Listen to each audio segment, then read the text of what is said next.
We're live. Are we live though? Yeah. Mm-hmm. Are we actually live?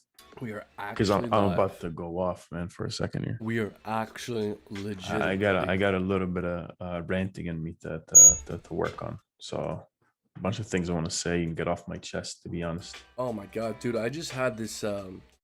What's that Hmm. thing when a microphone goes like ee and like fucks up? Static? Yeah, yeah. It just happened to me. Right, Oh, it really right, fucked up my right. ears. Damn.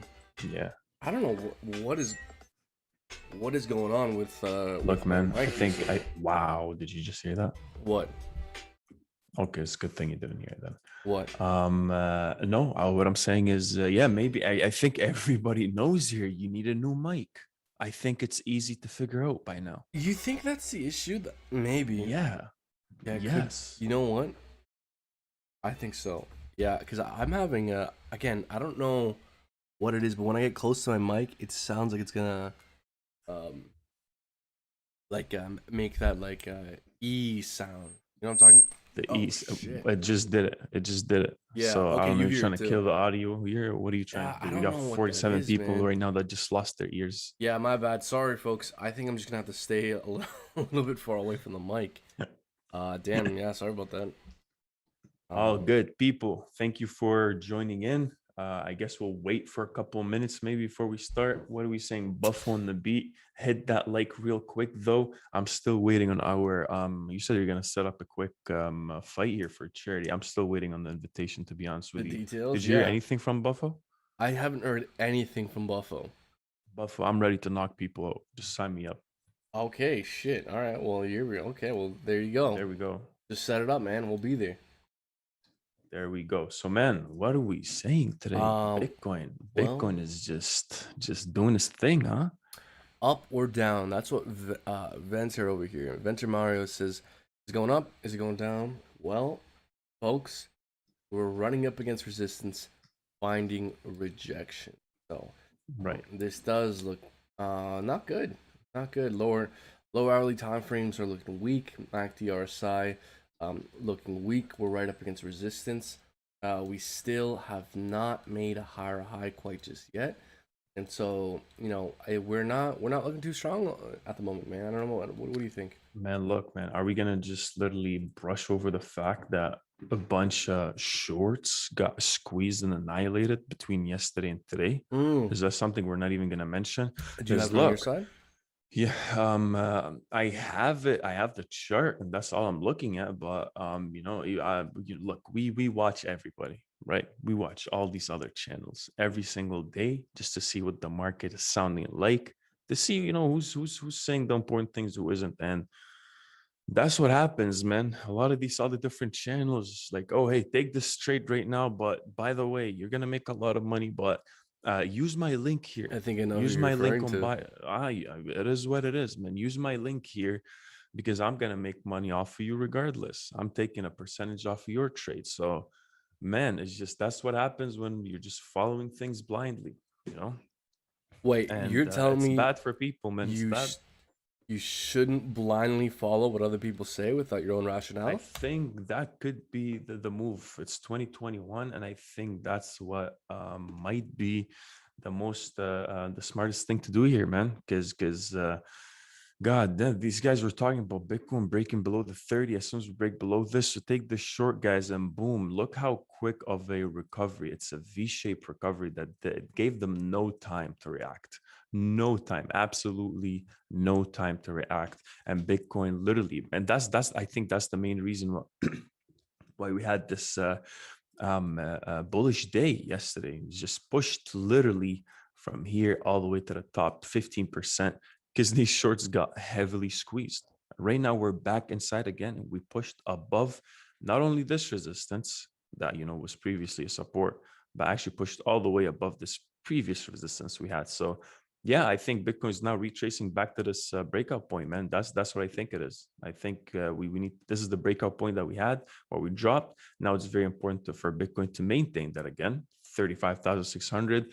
And yeah, it pushed quite heavily. So it's just taking some rest, in my opinion. Could we move back? Sure, but we're in an accumulation zone as soon as we start dropping below the 32,000 or 33,000. So Hey man, buyers are lurking in the bottom. That's for sure. We said on the previous live streams that we are much more confident calling a stronger support at the 30K.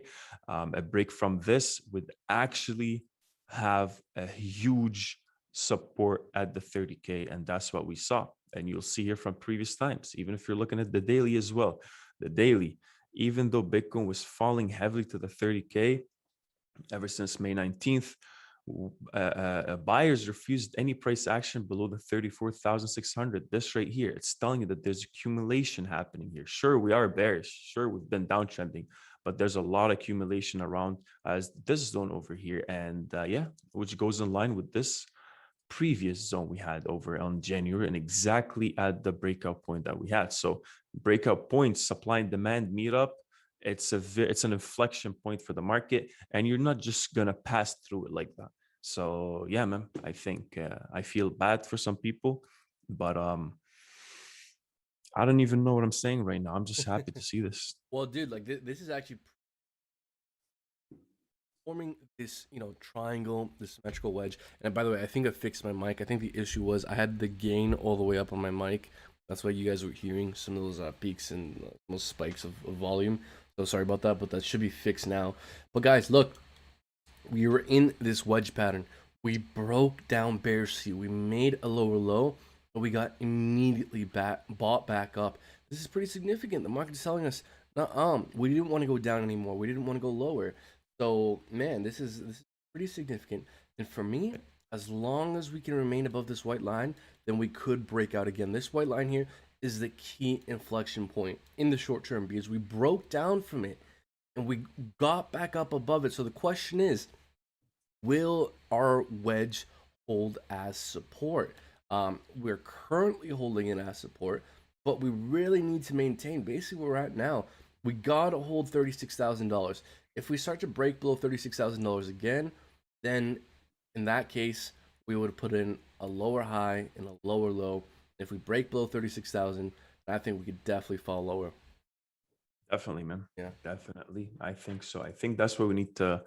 So, in this live stream, guys, I guess just to give you an idea, we are going to discuss a couple of very important news that's been coming out with all this adoption now. There's more of like countries are racing uh, towards having a legal framework to approach Bitcoin, the crypto market. And it just seems like they can't stop it, so they're joining it. That's how it's looking like to me. And yeah, man, yeah, Well, that's what it is. it's not just everyone trying to stop or join it, man. So we got a few news stories for you guys. Maybe we can start delving into it because it's probably pretty important. We got some countries adopting Bitcoin, and we have some countries fighting Bitcoin. So Iran looking to legalize Bitcoin as soon as possible. I think this is in response to the growing narrative that Bitcoin is a competitor to the US dollar. And you know what? It somewhat is a competitor to the US dollar. Bitcoin's a finite, Bitcoin's a hedge against the problems that endless money printing produces. So, I mean, it's very interesting to see. I don't want to say a bit of a cold war, but a bit of an arms race. I mean, we saw El Salvador talk about getting into Bitcoin. Now there's talks of Paraguay, there's talks of Mexico, there's talks of Iran. But it's not all sunshine and unicorns here. We have China shutting down mining operations, and we have Elizabeth Warren. What the hell is she going off about? I heard a couple She of things today. Yeah, she is a U.S. senator, a Democratic U.S. senator, and she went off on Bitcoin recently. She was saying how apparently one Bitcoin transaction uses as much energy as an average American household uses in a month. So One Bitcoin transaction? yeah, one Bitcoin transaction, according to Elizabeth Warren, takes up as much energy as a average American household would use in a month. Where's she getting this info from? BuzzFeed? No, I think she just reached in her ass and pulled it out. So, Right. yeah, That makes no, sense. yeah, no. So look, man, I think we're seeing a growing narrative, specifically with American politicians, Trump, now Elizabeth Warren, coming out against Bitcoin, because it's a threat to the U.S. dollar. And so It there is. there was a bit of fun today with this. Is so very interesting to see what kind of legislation regulation comes out of this. That's So true. yeah, so I don't know That what is true, man. what you have there on your end. I can keep I going was here. literally just sharing this to the Discord real quick, just for people to actually join in if they want. Okay, I can keep going Um, here uh, if you. yeah. Let's All just right. keep going here. I just want to know what she said. What are we gonna take a look at first, man? I feel like there's a bunch of important stuff with her. There's a couple things with New York, banning crypto mining, and yeah, man, El Salvador. There's a bunch. This is getting too much to actually keep up with. So, in your opinion, man, what's the most important thing that you'd want to take a look at? Or maybe you can start maybe with the price action first, real quick, then jump onto the most important news. Or how are you feeling? Well, I mean, we're already on the news, so we might as well just get it out of the way here. So Let's also, do it.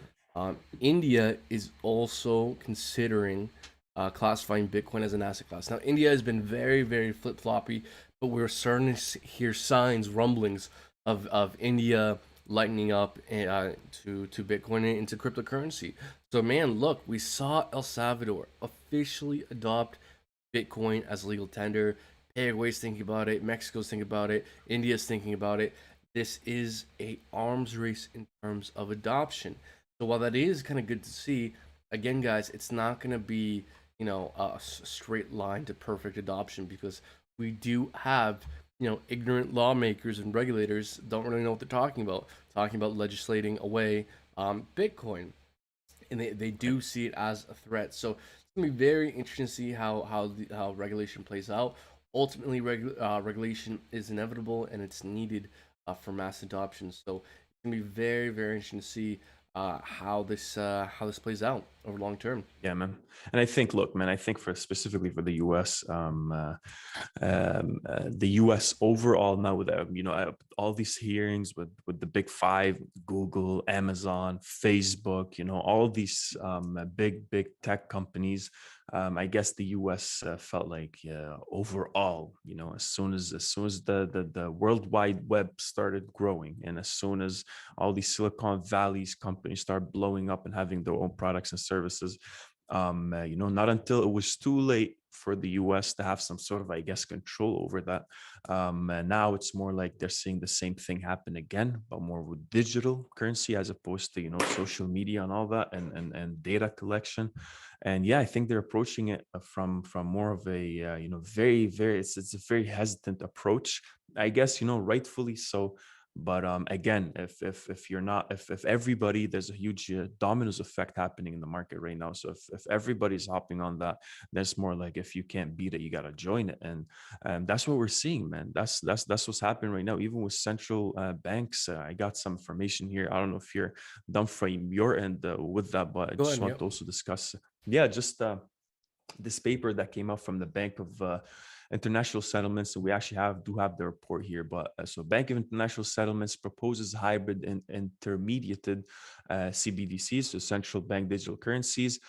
BIS, a working paper, explored variety of potential central bank digital currency architectures and how they could improve upon existing payment systems. So we shouldn't be naive to think that government's going to adopt it and this and this and that, but if it's actually a threat to the whatever currency it is there, these guys want to use technology to further their power and interest, right? So it's not like, gonna be like, oh, you know what, we like Bitcoin, let's just drop everything we got, guys, and just use Bitcoin. That's not going to happen, right? So paper found that digital banknotes running on intermediated or hybrid central bank digital currency architecture showed particular promise, and findings suggest intermediated CBDCs would be unaffected by bankruptcy. So, not a lot still to say in this, but just something. We'll post this in the description for you guys to read up on it. This is actually the actual paper that came up. These are the authors, and they're actually suggesting what kind of architecture here is, because they're saying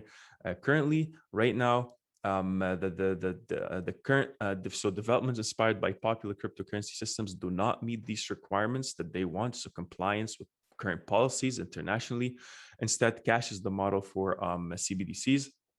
What's showing particular promises are digital banknotes that run on intermediated or hybrid central bank digital currency architectures, supported with technology to facilitate record keeping. So we all know, the ledger capability of a blockchain of product direct claims on central bank by private sector entities. So they're saying that for us to accept this, the economic design of those currencies should emphasize the use of central bank digital currency as medium of exchange, wink, wink, Ripple and XRP, but needs to limit its appeal as a savings vehicle. So we like the technology. We don't like your token, Yeah. and you shouldn't at least have the token appealing to the public as in some sort of a savings vehicle. If you're holding VECHAIN, we know what the use case for VECHAIN is, but we don't want VECHAIN to be some sort of investment, right? So in the process, a novel trade-off for central bank emerges. They can operate either as a complex technical infrastructure or complex supervisory regime. There are many ways to proceed, but all require central banks to develop substantial technological expertise. And within this document, guys, I highly suggest you guys read up on it. These are the architectures they're talking about, with it either being a direct central bank digital currency where it deals with you right away, or if it's more of a two-tier architecture where you see here you have the payment service provider in the middle taking care of onboarding people with KYC, or a bit more advanced, having them actually on board with the KYC and execute retail payments. So this is where we're sitting. This is where they're saying crypto wants to lie if we want to actually accept it. So we'll keep this in the comment section for you. This is the central bank overseeing all other central banks just to facilitate just international monetary systems. And yeah, man, you're seeing that happen right now. So what does that mean for us? What does that mean for the whole crypto market? What do you think? Is this an American paper? This is no, not a maker pay. This is where it came from. By Oh, the the Biz. yes, Yes, yes, by the yes. Bank of International Settlements. Okay, yeah, no. So this is very interesting because, man, look, China is talking about creating their own CBDC. Americans have flirted with the idea. The UK, Canadians are doing it as well. Many countries throughout the world. So again, just like you said in that one sentence, like, we like your technology, we don't like your coin. So Yeah, I think, guys, we're on the verge of adoption. We're super, super, super early days. Once these countries come out with their own CBDCs, the idea of cryptocurrency to the masses is going to be so much more normal. That, like, we're yeah. still in such early days. And so again, we need to see how these regulations play out in the next couple months and years, because these regulations will define whether it'll be legal, how to report it, how to custody it. 100%. But And in the meantime, you got El Salvador just fully going all in legal. Let's just do it. I think what they have like 90 days for all these different companies or institutions to start. They legally have to right, adopt, start yeah. accepting Bitcoin. Mm. Isn't that crazy? Yeah, yeah, no, it is crazy, and they're using volcanoes to power their stuff. So, yeah, no, man, this is crazy. You see this, man? You see my screen here? Hmm. Yeah, they're using like volcanoes to. Is that actually on top of Yeah, volcano? yeah, 100%, 100% Press on that renewable, picture. man. Yeah, man. That's Let's see crazy. how long it takes to load. Yeah, no, this is crazy. This is this is El Salvador's Bitcoin mining facility. That's some next level shit. Yeah, yeah, yeah. That's pretty Wow. cool. Yeah. No, man. So interesting stuff going on all around, and ultimately, guys, again, main takeaway here is we're seeing some signs of adoption, but also a bit of fight back, especially from the Americans. And also, I think the reason why we're seeing this fight back from the Americans is due to this, guys.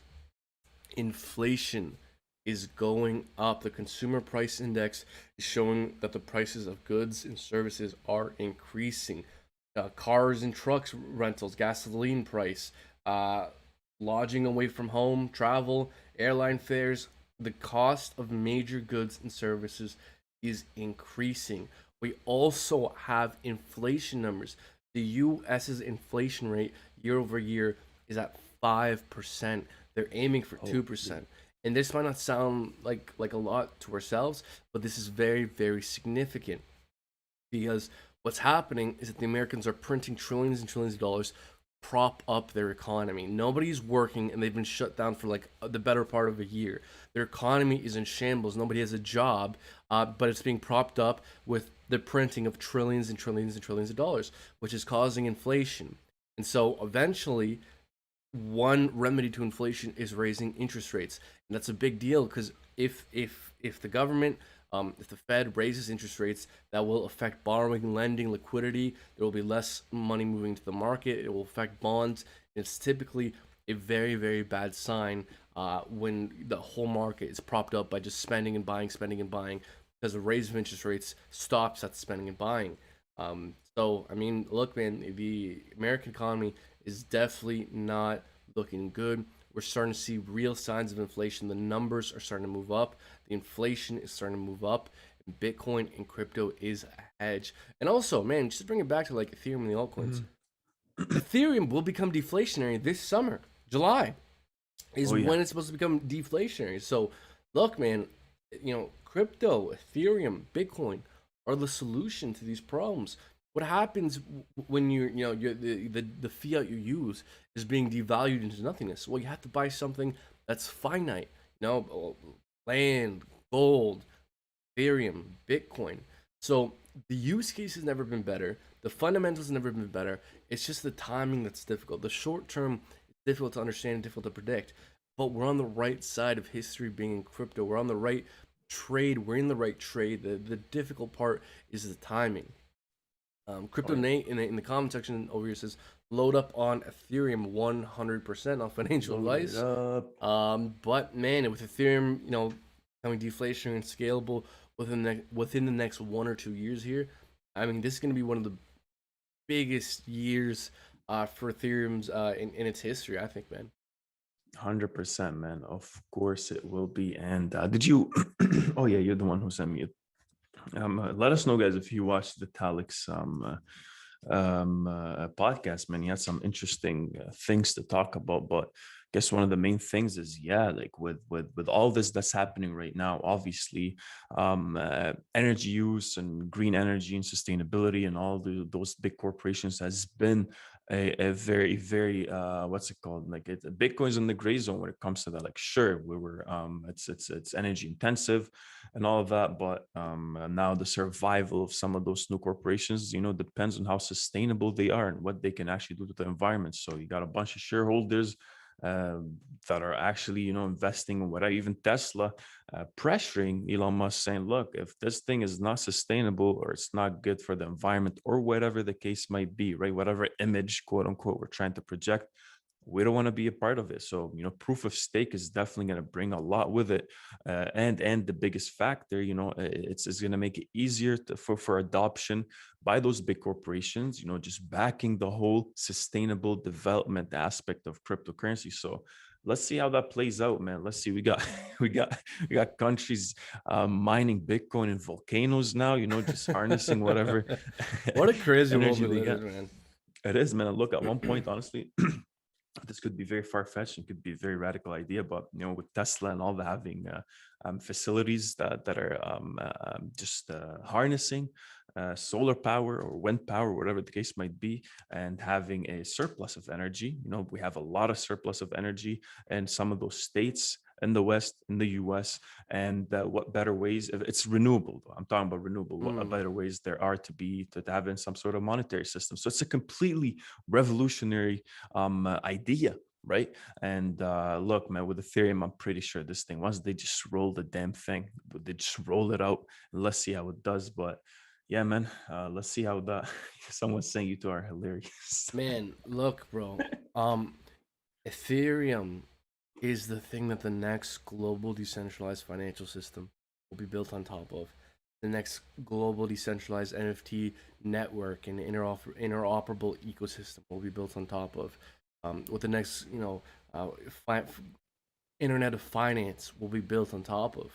At least has the Yeah. best fighting chance, especially after it becomes scalable and deflationary. Man, look, with second layer scaling solutions, Arbitrum and Polygon, and in optimistic rollups and ZK rollups, in sharding, Ethereum will one day, this next year, year after, become scalable. By the end of 2022, Ethereum should be fully scalable. And Right. man, like I think, guys, the way I think about this market right now is imagine if you would have invested in Google back in the early 2000s and you bought at $10, or let's say you bought at $1 and went all the way up to $100, 100x. And then it crashed back down into $10. It would have dropped 90%. You would have been like, oh my God, all these gains. I lost so much money. Well, if you would have just held it till today, Google's worth well over $2,000. That's That's true. how I think about Ethereum. That yeah, in the short term, we don't know if we're entering a bear market. We don't know if the bull market will continue. We don't know what maybe the next few years look like, but we know what the long term is likely to look like. And over the long term, Ethereum's the thing. It's likely that the next global decentralized financial system is likely to be built on top of. And so, 100%. who gives a fuck what happens this year? If in the next 10 years, Ethereum's the next Google, right? Just I just really want to get across the point that we need to have a long term mindset when it comes to this market. That's true. That is true. But look, man, I think at one point, definitely everyone's right now is excited for DeFi. So I think once Ethereum and just the scalability issue actually is out of the way, and whatever promises there are with less gas fees and just more security, because we know no one's putting their billions in or using as a service, and including a bunch of customers, bunch of their own customers, and putting that money at risk, putting themselves at risk without a secure blockchain. That's, we want to know what happens when things go bad, even from a legal perspective. Who's more liable? Where's the liability at? Where's the compliance at? So I think Ethereum has the best team that's been working on that security aspect. And yeah, man, it's just a work in progress, I guess. But look, man, we have 189 people in the chats, guys. There's 36 likes only. Just hit that Oof. like button, man. Help us out. Come on, man. What do you guys don't Come like on, us? Is that man. what it You is? sound like What, George Bush desperate? in the That's what he said. He was 2016. asking people for likes. Huh? No, no, no. What is he live streaming No, and no, asking no, people for no, likes? no, no. So George W. Bush's brother, Jeb Bush, in the Mhm. 2016 Republican primary, famously was a very lame politician. He had no excitement, and he was just, he's literally just, following the family job. And so he Right, famously had this speech where he tried to give like this roaring speech, and at the very end of it, everyone was just like silent. And he was like, "Come on, man, clap." right. So you're calling me lame. That's what you're saying? No, I'm just saying Yeah, you you better remind me. watch your mouth, man. You better watch your mouth, man. I'm just saying you remind me of 2016 Jeb Bush during the primaries. All Um, right, okay. Well, I see how it is. yeah. Anyways, In guys, your you get the defense, it point, may have man. been 2015. Anyways, Yeah, man. folks, thank you for smashing the like button. um, also, Someone just said he had a charisma of a rubber duck, he which did is, I have the guess, charisma of a rightfully rubber so. duck. That's quite insulting to rubber ducks, though. It is, it Um, is, it is. But anyways, man. Anyways, man. look, What are we gonna talk about? look. We could talk about Bitcoin because Bitcoin's leading the market. Someone's talking about Kusama. I'd love to talk about Kusama, but just briefly, just because this is on the tip of my tongue, I want to get this out here. Ethereum. I want to briefly describe what sharding is because I watched a few videos and now I'm an expert. And so, folks, for those who don't know, just to briefly kind of conceptualize what is sharding and scaling for Ethereum. Sharding, there's essentially different solutions that approach scaling in two different ways. For Ethereum, there's optimistic rollups and ZK rollups. And so what these do is that essentially Ethereum delegates certain transactions to be handled by a group of validators outside the main chain. And those kind of separate group of validators run and compress transactions, and that then eventually gets brought onto the main chain. So it's just alleviating pressure from the main chain. That's what these scaling solutions do. Even with these second layer scaling solutions, they run transactions on a side chain, and then they compress them and then run them on the main chain. And optimistic rollups and ZK rollups achieve the same goal just in different ways. They have different ways of approaching consensus and and running and validating transactions. So that at the end of the day, second layer scaling solutions, ZK rollups, optimistic rollups, they're all about removing pressure from the main chain, delegating certain transactions specifically to them, and then running the compressed transactions and information on the main chain afterwards. There you go. That's yeah, There we go. that's that. So Um, ultimately, well, what's Ethereum going to? Because Corey here with the $4 donation, thank you very much. He's saying, look, man, you're saying all these things, right? You're saying all these things. And he's asking, peak price for Ethereum this year. I heard um, you said 1 million at one point. Was that? a million for ETH? I guess so. Maybe 50 years down the road, but definitely not anytime this decade. Um, That's true. so look, my Ethereum price prediction is quite simple. I think ETH price this year, this bull cycle, is fully dependent on what Bitcoin does. I think Ethereum has a very good chance of doing roughly 10% of whatever Bitcoin does. I'm basing that off the fact that last cycle, Ethereum reached over 15% of Bitcoin's price at the peak. So usually what happens is Bitcoin peaks out first, drops, and then Ethereum reaches its peak afterwards. So let's assume something similar happens.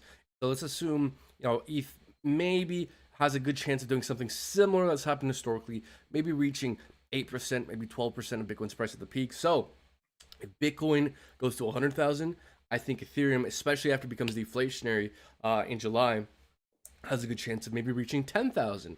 If Bitcoin goes to 200,000, I think Ethereum has a fighting chance of going to maybe 20,000. So my Ethereum price predictions are fully based off whatever Bitcoin does.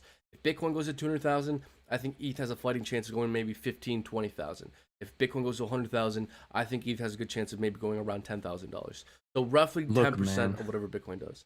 and that's what I'm hoping for. That's what I'm hoping for. I want to see projects blow up because they're fundamentally bringing something to the crypto space. I hate how Bitcoin has been just leading the market. We want to see that separation. I think if Yeah, Ethereum starts yeah. to just do its thing for a bit, even if Bitcoin is dropping, just let it do its thing. Now we're getting some sort of adoption. Now it's being used for whatever use case it lies in DeFi.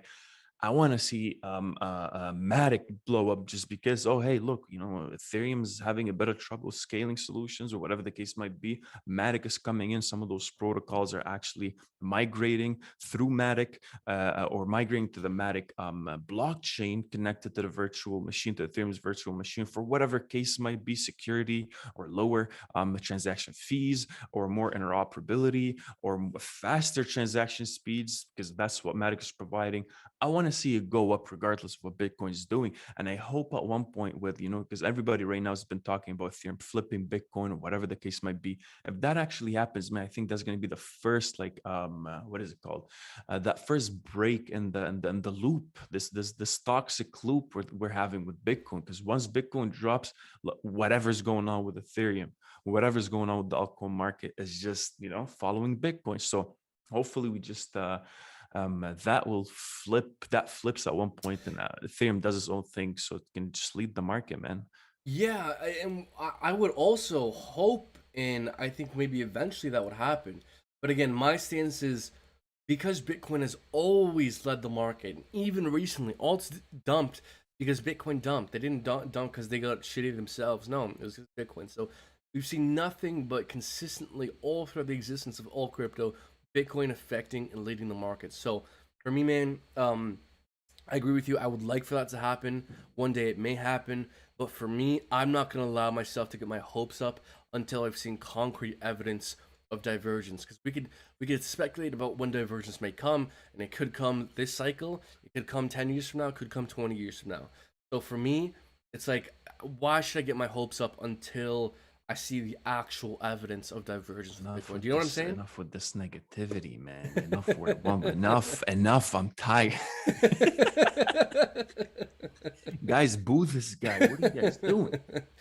But no, you're right, man. You're right. You're right. Yeah, I think one thing what we need to acknowledge is some of these altcoins like Cardano and Matic kind of held differently, just a bit. And obviously this is probably Right. 1% Yeah. of the altcoin Yeah. market, but held differently when this whole dip has been doing its thing, man. So let's see.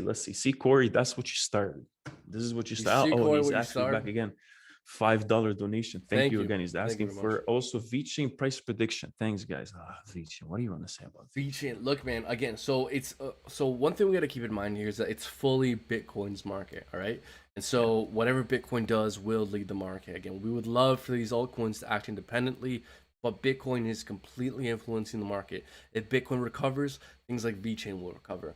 And while nobody knows, price predictions for sure, we can basically give you like our best guesses. And I think one of my best guesses is if I think the bull run continues, we recover, and maybe August, September, maybe later on until the end of the year, the bull run continues until maybe August, September, end of the year. I think VeChain, I think it's pretty reasonable to think VeChain could reach around $1. I don't think that's too crazy. Roughly 10x from here. If the market can kind of keep it together and recover, again, I think the market has a very good chance of this bull run ending around August, September, around the end of this year. So while price predictions can be a little bit difficult to guess, because at the end of the day they're all guesstimations, we can do our best of guesstimating based off like market cap extrapolations. Like if we see one thing that's very interesting as well, one very interesting approach to doing price predictions is seeing what the current market cap is, or sorry, what the current dominance is for VeChain. So like how much, what percent of the market does VeChain make up? Let's say it's 0.5%, for example. And so if the market cap goes from like the current 2 trillion to 10 trillion, then if then in the dominance stays the same, then we can do like a 5x, just for example. So what I'm just trying to say is that there's some ways to extrapolate based off market cap and in total cryptocurrency market cap. But I think one maybe better approach, or one approach to incorporate, is looking to sell based off time horizons and not so much specific, maybe rather arbitrary price targets. Because look, I think there's good reason to think that we have historically moved in cycles. I think there's good reason to think that this cycle is likely to end somewhere September, around September, October with Bitcoin, and maybe the alts run for a few months afterwards. So personally, my approach is come late third quarter, early fourth quarter, that's when I'm going to start seriously considering scaling out of the market, regardless of price action. Because while I'm trying to pull it up on my other screen here, I do think there's some reason to think that this cycle might end, late, third quarter, early fourth quarter, maybe end of this year. So while price predictions, nobody knows for sure, I do think there's some good reason to think that near the end of this year is likely to be the end of this cycle.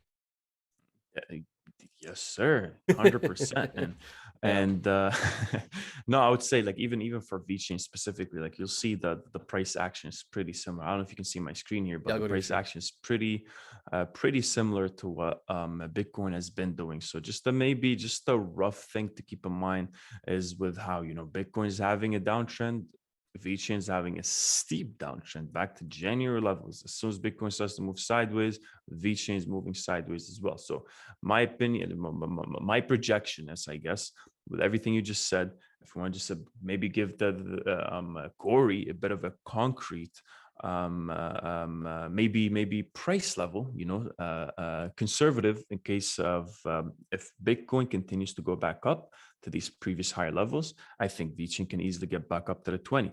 And if Bitcoin continues to go back up to whatever higher levels we had at the 55, 60, 65 region, then I think VeChain can easily get back up to the 38, 40. So that's the thing right now, because there's so much going on with Bitcoin. That's what Brenda's been saying. The more you got to take that into account with whatever's going on in the market, with the NASDAQ dropping. Even today is at minus what do we have? Did it drop? Yeah, 0.11. Yeah, today is just stagnating, I guess, but 0.1, 0.11%. So keep that in mind. So this year, I guess VeChain, if Bitcoin, depends. If Bitcoin actually gets back to these higher levels, VeChain is easily, in my opinion, going back to these higher levels. So higher levels as in back into the mid 20 cent range. So yeah, let's see if that happens, man. But Yeah. overall, yeah, again, guys, if you're liking the live stream so far, make sure you hit that like button and subscribe if you're it's your first time. If you're first time visitor, welcome to the channel, man. There's just two random guys just ranting about Bitcoin and just talking trash. That's what it is. 100%. That's the essence of this. That's the essence of this whole Operation channel. Yes. So yeah, man. Also, what else we got here? Well, I just kind of want to finish off here with Bitcoin, because look, man, Bitcoin leads the market. It's historically led the market. And the reason why we've moved in these boom and bust cycles is because of the halvings, where roughly every 4 years, amount of Bitcoin being produced gets cut in half. And so historically speaking, we've been able to kind of guesstimate market cycles based off the halvings. From the bottom of the market to the halving, 51%, halving the top, 49%. Now, this has happened twice. And so this is not a lot of data. This is extremely little data. So this is not the end all be all. But if the past has any kind of bearing on what could happen in the future, at the very least in a similar way, then based off the last halving that we've had, Bitcoin is likely to top off around late September, early October. And again, judging based off the previous cycles, the altcoins typically reach their peak a month after Bitcoin. So come September, October, November, that's likely when or at least it's a it's a way to time when the top could be. Yeah, that I'm trying to figure out how to describe this. What I'm trying to say here is This gives you a better gauge to where we should start thinking about exactly that cycle ending. Yes, very very good way of putting it. Thank you very much. It's a bit of a gauge to understand roughly when the cycle has a good chance of ending. There's reasons to think that the cycles are lengthening. We might enter a super cycle. There could be a black swan. There's endless reasons as to why this may be inaccurate. But like you just said, thank you for bailing me out there. It is a good gauge of kind of roughly guesstimating the cycles. So Corey here again with the $5 super chat. Thank you for support. Says thanks guys. How confident are you that Bitcoin will continue the cycle? Oh, this is a very good question. Well, look. Yeah, go ahead. I don't know if you can see my chart, but maybe we'll because we haven't really did like a price analysis, I guess, on the chart itself. Maybe that will answer the question. We'll also add whatever we think about it, but that's what happened, right? And I don't know if you agree or not, but yesterday and the day before, right? We need the volume is extremely important at this level to understand the kind of accumulation that's happening, right? And this right here, we're looking at the chart, we're looking at the daily, we're seeing here what this is called, a bit of a volume bubble, right? So as soon as we start seeing something like this over here, and then as soon as the price action, so where's the volume getting crazy? Somewhere around this region, right? As soon as we start getting maybe as soon as whatever, if we actually continue to drop below, and then we try to come back to it, if you're reaching an area where there's a huge volume bubble, it's going to be a huge resistance. If we're actually downtrending into it and we're reaching an area where there was a huge volume bubble, expect bouncing, because that's what most likely a lot of those institutions will either hop in, a lot of those traders will hop in, or those whales will hop in, knowing that look, all this downtrending that happened, you'll see how Bitcoin dropped heavily to the 30K for several days and actually maintained this level for a while. Rejection over here at the 34,600, which is exactly the same level we had this breakout above. And with the breakout, we're saying there's a lot of supply at these higher levels. Supply is becoming more and more aggressive, and there's demand flow at the 30K. So once the supply and the demand reach some sort of an area where they clash, that's when we have very price reactive levels. So, and you have a bit of a volume bubble as well over on this side where you see a lot of accumulation happen as well, relatively speaking. So we came down to that level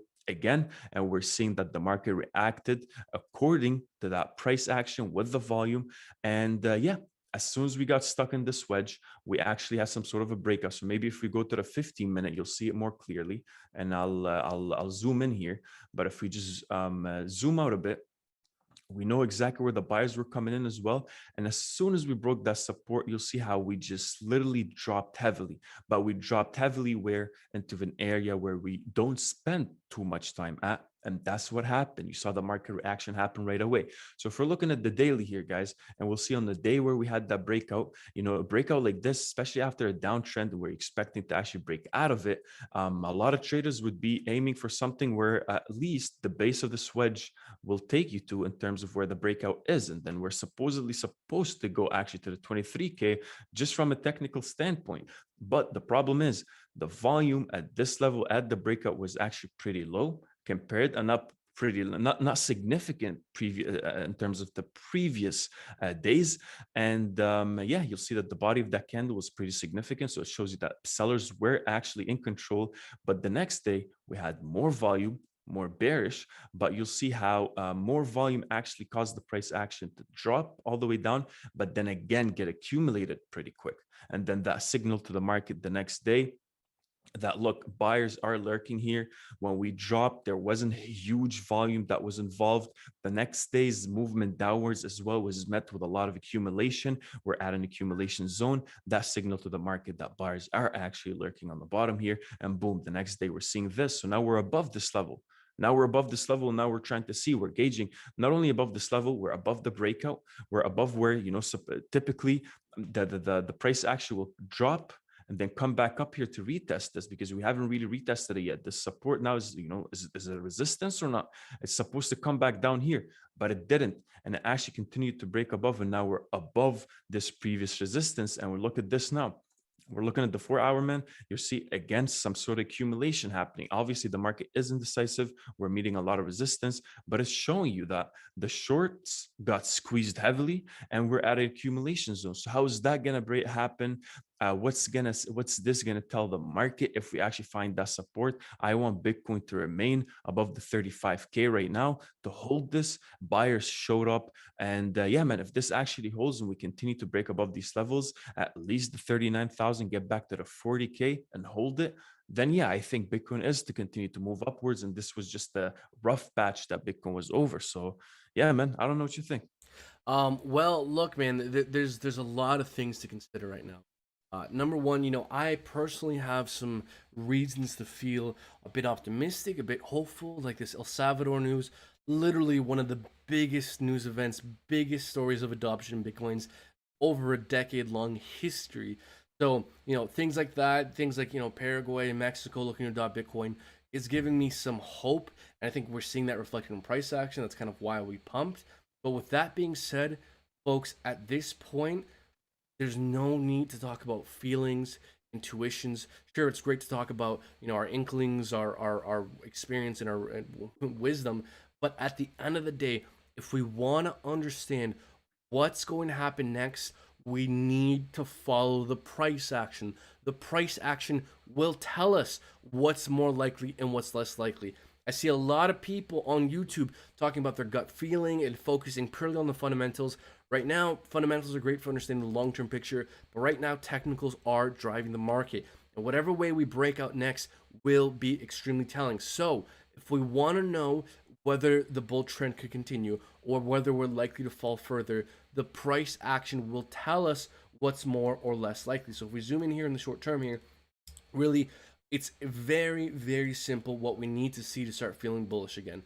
We need to put in a higher high. We can see that every relief rally, our first relief rally here to kind of 42,000, we got rejected. Went back up, made a lower high, got rejected. Went back up, made a lower high, got rejected. Went back up, made a lower high, got rejected. So if we want to start looking bullish again, it's extremely simple. We need to put in a higher high, because we've been doing nothing but putting in lower highs, and now an actual lower low in the short term. So even with this relief rally breaking through resistance, that is good to see. This trend is still overall bearish, because we're putting in lower highs and actually in the short term here, lower lows.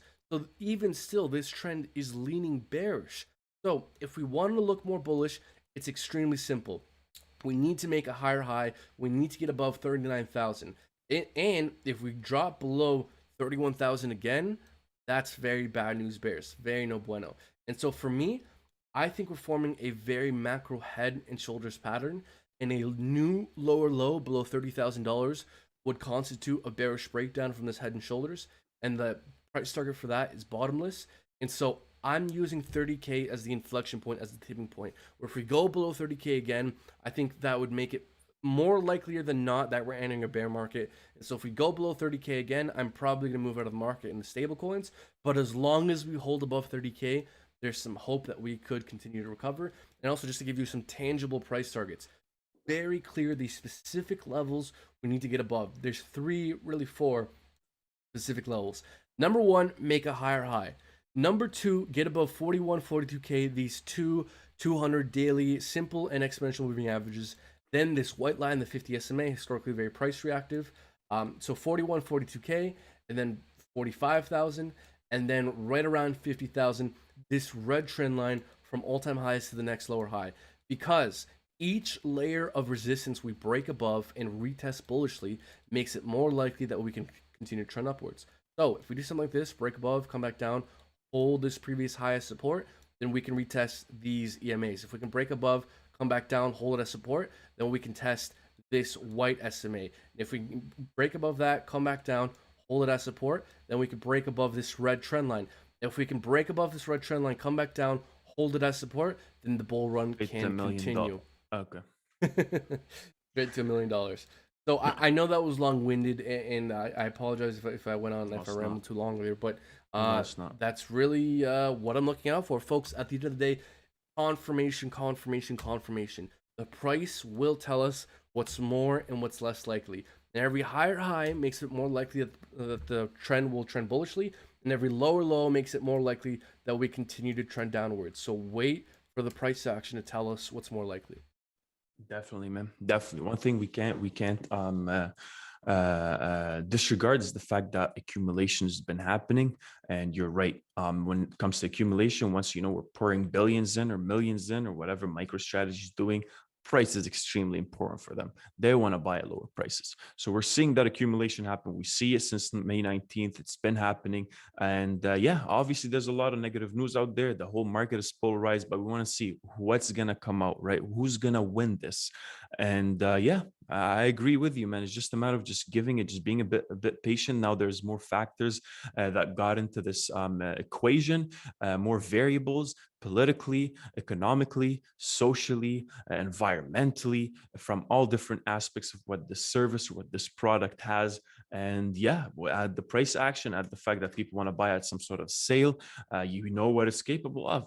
All-time highs right now are at the 65,000. With Ethereum, all-time highs right now are at the 4,400, so 44,400. You know what this is capable of. So you don't want to buy it close to the top. You want to buy close to the bottom. And obviously that's also influencing a lot of this negative news out there. We know what institutions are capable of: manipulating news, manipulating price action, driving markets down during illiquid hours purposely. That's what we've been saying. If you guys heard, Plan B is just, I guess, a popular chartist, and he just looks into the on-chain metrics. Definitely check him out on Twitter. He's talking about Bitcoin, especially on May 19th, being dumped on the market during illiquid hours, and that's what usually, that's what you think about it in terms of, if you want to go from 40K to 30K Bitcoin, how much Bitcoin do you actually need?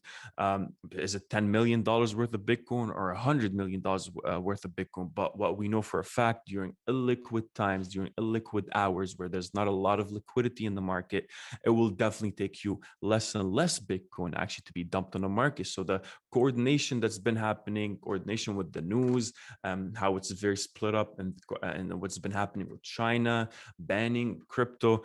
So many different variables that you really need to know how to filter the news and filter the information and see what could prevail. So yeah, add a bit of risk management to that, and it's definitely gonna help you out for the long run. But let us know, guys, in the comments, and in the chats. Are you a bit more bearish or bullish on Bitcoin at the moment? Just literally type bearish or bullish and let us know.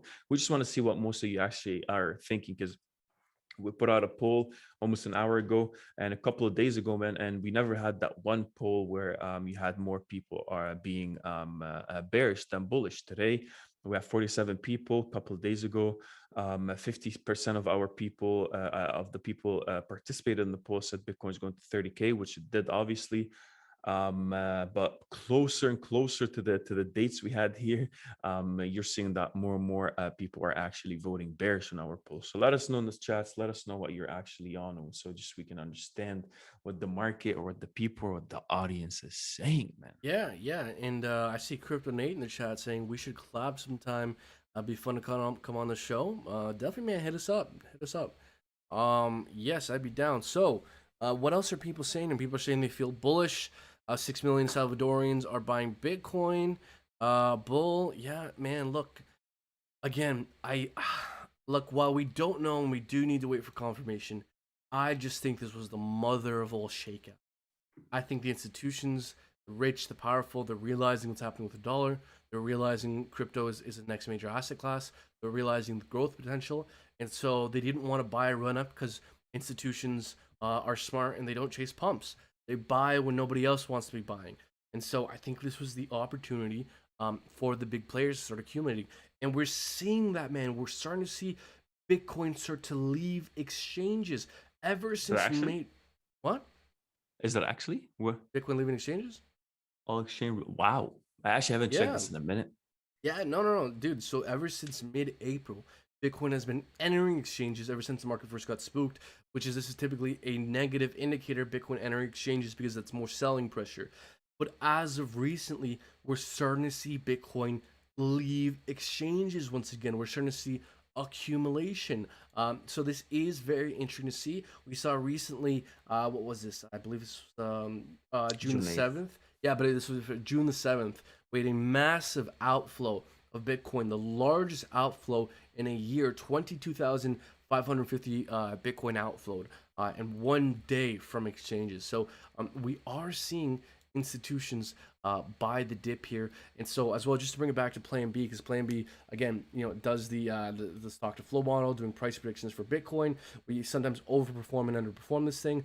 Stock to flow predicts Bitcoin over 100,000 this cycle, and again, we often, I mean, every time we've overshot our model here. So again, it seems like we would prematurely end the bull run on the precipice of the greatest adoption use case. So it doesn't make sense in my opinion. But point is here, the last times we were on our lower support bands for the stock to flow model was the bottom of the previous bear market and when the global pandemic first hit. That's how bearish we were according to the stock to flow model. So, man, I do think as long as 30 holds, that it was the bottom. If 30 doesn't hold, if we make a lower level of 30,000, it makes it more likely, again, nothing's guaranteed, but it makes it more likely that we could be entering a bear market. So as long as 30,000 holds, we'll just enter a consolidation period, which is, it's not bad. Consolidation is definitely not a bad thing. 100%, man. And I don't know if you checked it out. There was apparently, when this came out, also June 8th, MicroStrategy boosting Bitcoin linked junk bond to 500 million. MicroStrategy boosted the size of the junk bond sale to find the purchase of more Bitcoin, selling $500 million of notes on Tuesday that were the first of their kind in the high yield market. So they received 1.6 billion in order for the offering, including interest from a large number of hedge funds, according to people with knowledge in the marketing process. This is on Bloomberg, who asked not to be identified, sure. So the strong interest comes in the middle of a tumble in the value of Bitcoin. The company with Michael Saylor emerged as one of the most bullish public companies on cryptocurrency. It has already issued convertible bonds worth $1 billion in its quest to scoop up more of the coin. So these guys are still buying. These guys are what they put. I think, what do you have here? MicroStrategy had initially planned to issue 400 million of the debt and had already seen that much in demand by the time of the deal was launched on Monday. It sold the secured notes as a yield, blah, blah, blah. Got a bunch of numbers according to a person of knowledge in the matter. Okay, I hate when they say this. According to someone that, according to someone we know. It's like someone, when your cousin's telling you, hey, man, I know someone that knows someone, and he said that this is the way it works. Right. I hate when articles got this kind of information. But anyways, nonetheless, Michael Saylor came out even recently saying that they added a couple of, I think, it was 500 or 600 million worth of Bitcoin. So they're accumulating, man. Oh, he's They're buying. accumulating Yeah. 100%. They're adding more and more to it. And, that's a fact. So, Dude, again, we're seeing institutions by the dip. It's not just Michael Saylor anymore. We saw news of, I believe, I see if I have it here, Coinbase partners with 401k advisor to offer crypto investments for retirement accounts. We're seeing large hedge funds start to get into crypto. Man, and again, I caught clips of the Bitcoin Miami conference, and there was one very, very interesting line, which was, a few years ago, there were 0 publicly traded companies holding Bitcoin. Now there's 32 publicly traded companies holding Bitcoin. And where's that number going to continue to go? It's only going to continue to go up. And more right. countries, more banks, more investment funds, more companies are going to keep buying more and more Bitcoin. So, guys, we are on the right side of history. We are in the right trade. It's just the timing that's very difficult. This market is highly, highly volatile. But we're on the right side of history. We're in the right trade. So one of the greatest risk factors when it comes to investing in cryptocurrency is your investment time horizons. Folks, The people who've succeeded the most in cryptocurrency are the people who bought crashes and held forever. Imagine buying Bitcoin in December 2018 and just holding it forever. Imagine having bought Bitcoin, over here back in April 2015 and holding it forever. The people who bought the biggest crashes and just held forever were the people who have made the most return on investment in cryptocurrency. I say that just to say, guys, we need to have a long-term mindset and a long-term outlook, because the longer you're willing to hold, historically, the greater your return on investment and the less your risk. If you can only hold something for a week, a month, a year, highly, highly risky. But if you're like, hey, I'll buy now, and if it crashes, I don't care, I'm willing to hold the next 5 to 10 years, then your risk is greatly reduced and your return on investment potential is greatly increased. So folks, understand what it took to win historically and succeed in crypto historically. That was a long-term outlook, buying the dip when nobody else wanted to touch it and holding it forever. That's what it's taken to succeed historically, and those will be the winners moving forward. People who buy the dip, excuse me, excuse me, shit, It's choking, and hold man. forever. I mean, yeah, sorry, but no, good. that's yeah, no, that's pretty much all I wanted to say with that, there, man. 100%. So, guys, if you've been watching the stream, you made it this far, make sure you like.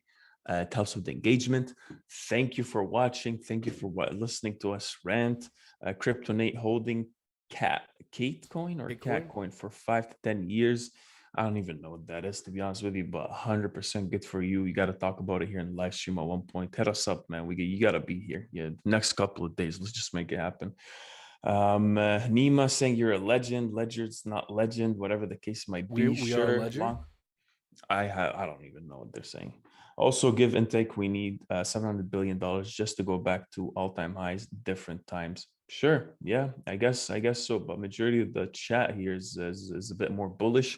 Some are saying they're short-term bearish on Bitcoin, which does make sense. We do expect, just us fighting here for a minute, but yeah, man, let us know, guys. What else you want us to take a look at? What else you want us to? If you have any questions, anything you want us to take a look at, let us know. Well, I have a suggestion. Well, I kind of want to take a second to talk about Kusama, because I have been, dude, every live stream, have I not been like screaming from the rooftops about Kusama? 100%. Every single time for weeks and weeks and weeks, and probably months at this point, I've been saying Kusama, Kusama, Kusama. During this dip, I've been saying Kusama. I've been buying the dip on Kusama. Yes, folks, one of the biggest catalysts in Kusama's and Polkadot's history is beginning 5 days from now, which is parachain auctions. Folks, the way you become a Polkadot project is through a parachain. The only way you get a parachain is by buying a shit ton of Kusama and locking it up for months and years. Extremely bullish fundamentals and bullish tokenomics for the Kusama and Polkadot ecosystem. So very soon, starting in 5 days, we're going to have dozens and dozens and dozens of projects buying up hundreds of thousands, millions, tens of millions of dollars worth of Kusama to lock it up and remove it from circulating supply for months, if not years. Folks, Kusama is a lower market cap, lower supply version of Polkadot. I'm insanely bullish on this thing long term. If the bull market can keep it together, and that's a big if, I do think Kusama is going to be worth several $1,000s by the end of this year if Bitcoin can keep it together. Even in the short term, leading up to parachain auctions, and even after when they first begin, we may still see a run up, because the parachain auctions aren't happening all at once. They will begin on the 15th, and then I believe a little bit later, it'll go in batches. So a couple projects will bid for a slot, and then a couple more batches projects will bid for more slots later on. And so the parachain auctions are spread out. And so basically over the next couple weeks and months, Kusama is going to be, there's going to be tens of millions of dollars of Kusama being bought up and removed from the circulating supply. So if we consider the parachains and staking with Kusama, there's going to be no goddamn circulating supply. And so we don't know what Kusama could look like and what it could do. when the supply just drops, below the floor, and demand skyrockets through the roof. So I'm obviously very bullish on this thing long term. I've been buying the dip, It's and very clear. It is extremely. It's very very clear, brother. could you tell? Yeah. Okay. Oh yeah, 100%. Yeah. So I clearly like Kusama. Again, one thing or a few things of caution. Again, if Bitcoin dumps, Kusama's going to dump as well. There's often a anticipatory run up leading up to the launch of a major catalyst, and sometimes there's a sell off. So we could continue to rise up until the 15th. And once the parachain auctions start, there might be a sell off. Although because the parachain auctions are spread out over the course of a few weeks and months, it may not. That may not happen, but it may very well happen. So just expect that sometimes there's a sell-off after major news events. So just be aware that that's something that may happen. So, again, guys, never FOMO. Wait on the sidelines. Buy dips. Don't chase pumps. So yeah, that's my thoughts to Kusama. There we go. So let us know, guys. You hold Kusama? Is how much of your portfolio is it? Is it something you're excited about? Let us know in the chats. 100%, man. I agree with you. It's definitely something, especially with the supply getting squeezed sometime soon, man. This thing can actually skyrocket. But I wanted to bring up something as well. Mm. Not about Kusama. I don't know if you want to continue talking about Kusama, No, but that's just fine. something a bit off topic. New York. So we were talking about with New York actually, trying to pass a bill to ban all crypto mining, and there's a bit of right now a bit of I don't want to say backpedaling, but it's more like they kind of just backed off a bit. So initially the proposed crypto mining ban is calling for a forced 3-year stoppage on all mining operations in New York. Now it's being watered down, and now will now allow green projects. So which is something pretty crazy, because yesterday we were talking about fully anything proof of work, forget about it. We cannot allow it to be used, or we can't allow in New York. And that's basically what the bill is. If you guys want to take a look at it, search for, what is it, bill S6486B, I guess. But that's what it's basically establishing a moratorium on consolidated operations that use proof of work authentication methods to validate blockchain transactions, and provides that such operations shall be subject to a full generic environmental impact statement review. However, now, the bill passed the Senate on June 8th and has now been referred to the Senate Assembly. If the bill is passed in the Assembly, it will be delivered to Governor Andrew Cuomo to either approve or veto the proposed legislation. So now, the initial Senate bill was sought to halt all crypto mining for 3 years in order to conduct environmental impact reviews of mining operations in a tri-state area. However, the bill was amended in the Senate to get it over the line, and the revised bill 6486B is now focused fully on any firm that uses carbon-based fuel sources to power proof of work. So initially it was all proof of work done. Now it's more like, look, if you're not using any carbon-based fuel sources to power this mining operation, you're good to go. So there's no longer a specific time. Again, they said 3 years initially. Now there's no longer a specific time frame on the crypto mining ban, with the bill preventing the expansion of any carbon fuel powered mining operations, along with the establishment of any new mining operations using non-renewable energy sources. So man, this is kind of big, because they came out saying forget it all, and now it's more like, if you're using green energy, then we might as well just let you have it. So this is pretty big, man. This is actually pretty big that this Yeah. actually got kind of changed in a short period of time. But yeah, guys, it's something for you to actually take a look at and see what it's all about. Obviously, with us being adopted now, a lot of this has to be taken into consideration. We know all these governments have some sort of carbon emission goals within the next 10, 15, 20 years, and they don't want anything to come and just start just make the whole process kind of more questionable. So yeah, man, definitely something to keep in mind. No, absolutely, and as well, like we got to think, what does all this FUD actually mean for Bitcoin? All this China FUD, all this green, dirty energy FUD. It just means that Bitcoin will become more greener and more decentralized over long term. That's not a problem. Oh, That's yeah. a good thing. So guys, we got to keep, we got to keep our perspective in mind that like, um, another reason why like my intuitions, my leanings leaning more bullish than not, because all the FUD we've been seeing is all temporary problems and nothing that can't be overcome over the long term. China clamping down just means Bitcoin will become more decentralized.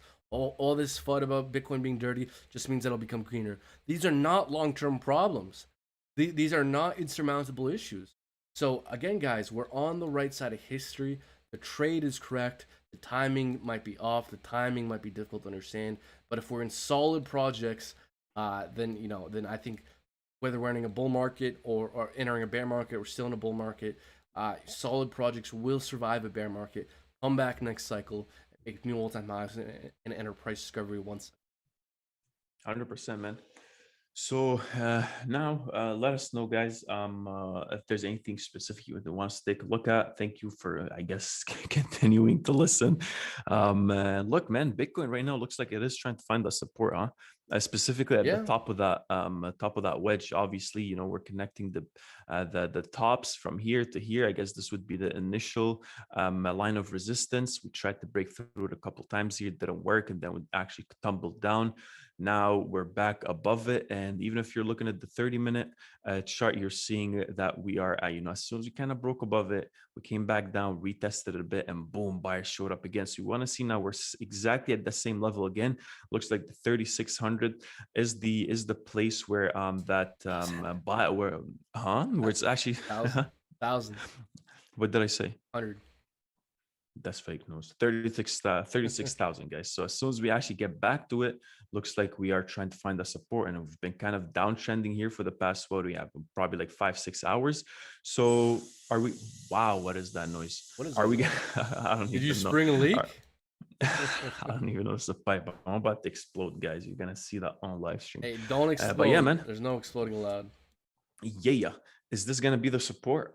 If we actually confirm this kind of support now, and Bitcoin actually finds the support, and we see buyers step in just like we did before and go back to the 38,200 here, this could be good news. Otherwise, we're going to consolidate for a bit, and the more we consolidate, the more we will see, the more risk of it actually continue to tumble back down. So very critical times, man. Anything can happen at the moment. So with all the news coming out and all that, is definitely something that you someone's saying, Arizona Jones saying you sounded like a rattlesnake. I don't know. Well, no, it sounds like in the background. I'm ready like to go off here.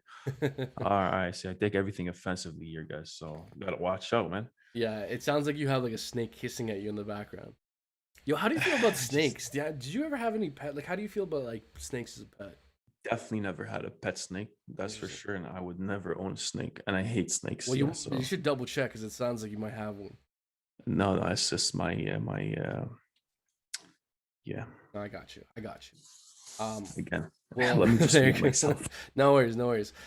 So it's not even that big of a deal. It's just funny. But guys, just to bring it back to my screen here, I would also just add here real quick is folks, we're doing a 1K to 10K challenge where me and Meston, we both split $1,000, and we're trying to see who can kind of 10x $500 first.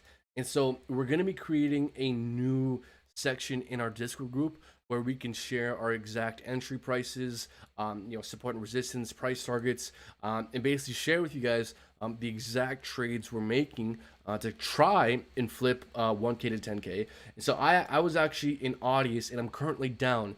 So I say this to say, guys, don't blindly follow what we do.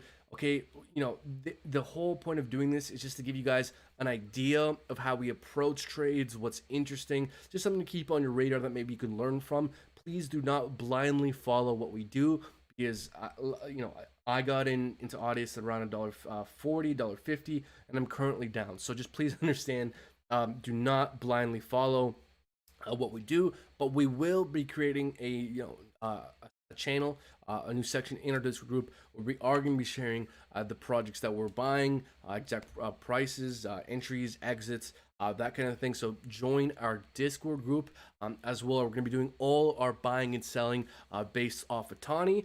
Tani is an exchange aggregator that also helps you out with your taxes. So folks, if you do decide you want to follow along with us after you do your own research and don't just blindly follow what we do, but if if something looks interesting and you just you come up with your own decisions, and if you decide to follow us, might as well do it through Otani. So go download Otani right now. The link for that is down in the description below. That's what we are going to be using for our buying and selling. So make sure you go check that out.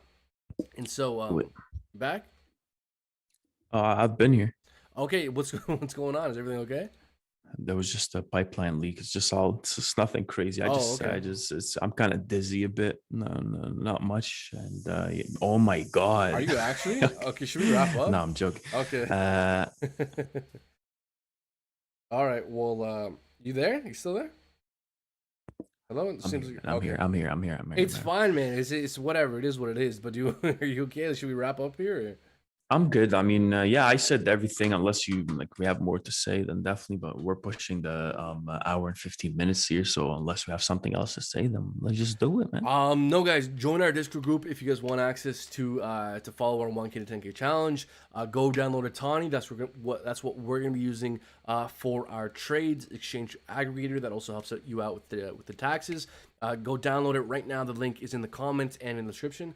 And as well, if you like what we do and you want to support us, if you want more access to ourselves and the things we're buying the dip on, exactly what we're buying, when and at what prices, become a VIP Discord member. You get access through our Patreon. The link for that is down in the description below. And dude, man, very soon here, we're going to need to nail down some of these details because I want to start sharing details. We're going to be bringing even more value to our VIP Discord members. So the people that got in early will greatly benefit from being early. Get in before we implement these changes because you will benefit from being a early supporter. Folks, the link for everything is down in the description. Just for me, at the end of the day, thank you all so much for watching. You guys are the best. You guys are awesome. Maybe we'll live stream later tonight or maybe again tomorrow. We're going to constantly be bringing you guys the latest and greatest in news and analysis. So thank you for watching. I'll send it back to you, man. Less 100%. Thank you guys for watching. Thank you for being a part of this. We appreciate you. God bless. Be smart. Be safe. Don't follow anybody on YouTube. Don't listen to us because we could be the stupidest guys to ever exist. But I'll tell you that much that we definitely do our research. So, and we got your interest in what is it? I forgot. Anyways, man, it's been an hour and a half. I'm kind of losing steam here. But one last thing I want to say. Plenty of steam. Apparently. A lot of it, man. A lot of it could be the gas leaking here, man. But one last thing, maybe before we wrap up, just a quick 1 minute. If you can just switch to my chart real quick, just do it, man. Yeah, got you. We're on your chart. Are we? Yeah. Perfect. So, guys, this is the level we need to stay above. 36,251. This is on the 5-minute chart. I don't care if you don't like it. 5-minute chart is what a bunch of these traders use to drive the price action down or above. But one thing we need to keep in mind, we don't want Bitcoin to go below the 36,300, I would say, or maybe let's just say 36,100 and 100. And if we actually see some sort of break above this level over here, which we are trying to, right? We are definitely trying to. And specifically these right here, you'll see on the 5 minutes where we were at the 100 EMA, specifically as soon as we touch it, Bitcoin moves what? Moved here all the way up 7%, right? Again here, I hate this. What are we saying? 6%. So let's see. We need to break above this. It will act some sort of resistance, but we definitely need to see Bitcoin above the 36,926 to at least see another shot at the 37,000. So let's see if that happens. But right now, we're very critical. If this doesn't hold and if we continue to kind of tumble below this level right here, that is bad news. Then we're probably going to go back down. So let's keep that in mind. But anyways, thank you guys for watching. Arizona Jones, you've been talking a lot of trash, man. I'm about to see you at one point. Clamp down 21. XRP is a scam for sure. Anyways, man, I'm good to go if you're good to go. Yeah, no, guys, look, Crypto Nate, hit us up on the email. Thank you guys so much for being here. XRP is a scam. I love all of you guys, whether you're in scam coins or not. Again, go click on every link. There's a link in the comments, link in the description. Go download Otani, become a VIP Discord member, and join our regular Discord if you guys want to follow along with the 1K to 10K challenge. See if we lose all our money or if we can go to 10K. Folks, thank you so much for watching. Until next time, take care.